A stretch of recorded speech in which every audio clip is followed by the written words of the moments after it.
In today's video, we're going to talk about my favorite brushes. The first half of the video, or over the first half, they're all going to be from Procreate, like built in to the default system. Sorry, I can't talk today.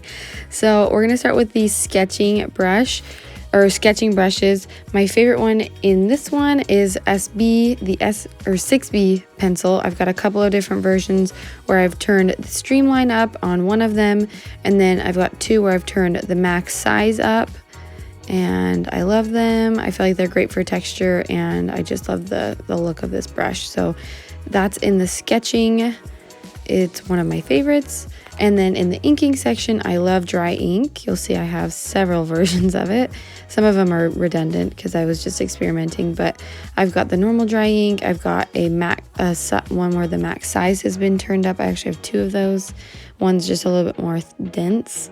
And so I just show that I've turned the maximum size up. You'll find that's often with some of the brushes that I duplicate. This one's just got the streamline turned up. It kind of wigged out when I first used that one.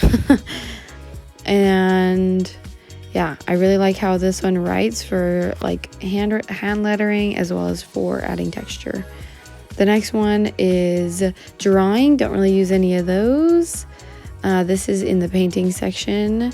It is called, I think it's the turpentine one. So these are all like oil painting based brushes.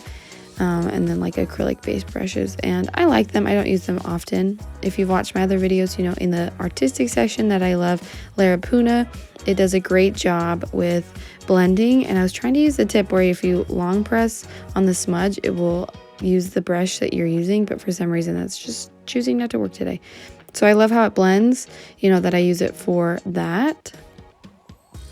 The next one, we've got the airbrushing, or the calligraphy section. I love the blotchy brush. This is the blotchy brush with the pressure turned all the way down to 0, and I really like that version of it, or I just like the regular version of it. I also have a jumbo version of it if I just turn the max size all the way up in properties. And then we've got the monoline brush. I love the regular monoline brush. I have a monoline brush where I've turned the streamline all the way up, and that is it. That's the only thing I've changed on it. That's my go-to brush with basically anything. If you want to learn how to make these brushes I show you next, I've got a video on how to do it. This is an outline brush. I have a ton of texture brushes. This is the lightning bolts. I have a polka dot one, and I've got a checkered one. This is another polka dot one, just a little bit bigger. Checkerboard, plaid, the works. I'll link it up in the top right. It's one of my most recent videos, and people have really liked it.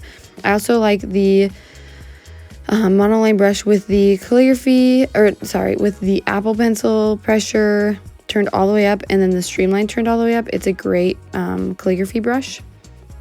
In the airbrushing, I just use the soft airbrush. It's a great blender for things. I love it for that as well. I use Larapuna and soft airbrush for blending most recently.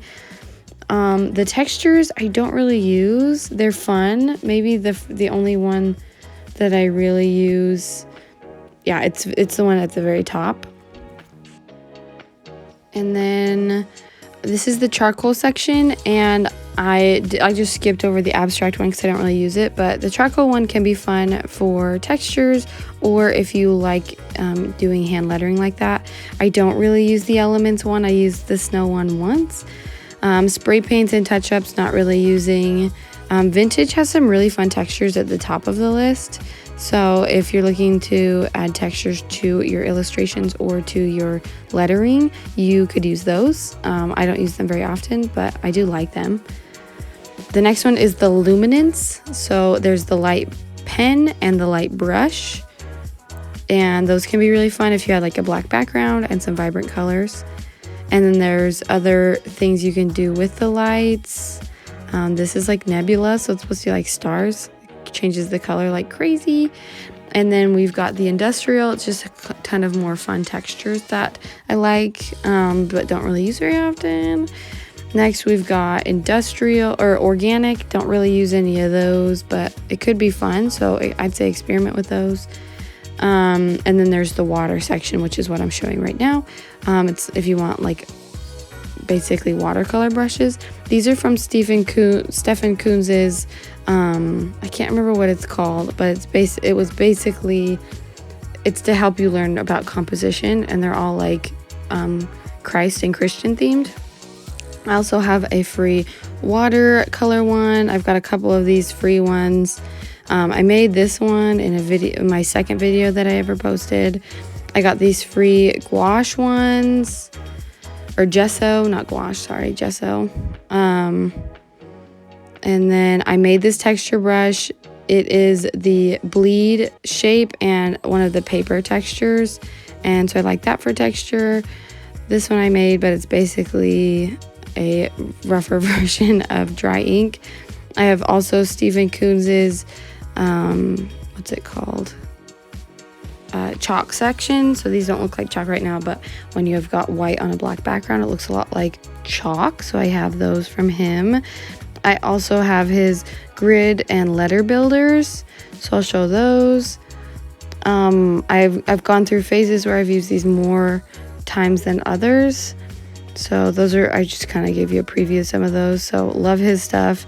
This is the letter builder. So if you wanted to build like a sentence or a word, those are really helpful. I also have Wooly Prontos Flooded brush set, and this is like watercolor, and they act so much like real watercolors. It's so fun. And then I got these free stipple brushes on Procreate.art. That's why I get most of my free stuff, or some people have it like when you subscribe to their channel, you can get stuff for free.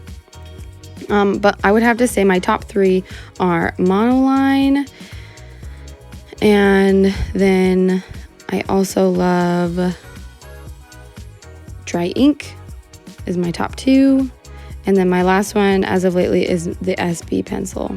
I love it. So those I would say are my top three. Also my texturing brush that I made, I use that one a lot. So I guess my top four. Thank you for watching. If you guys have any questions about the brushes I used today, drop them in the comments.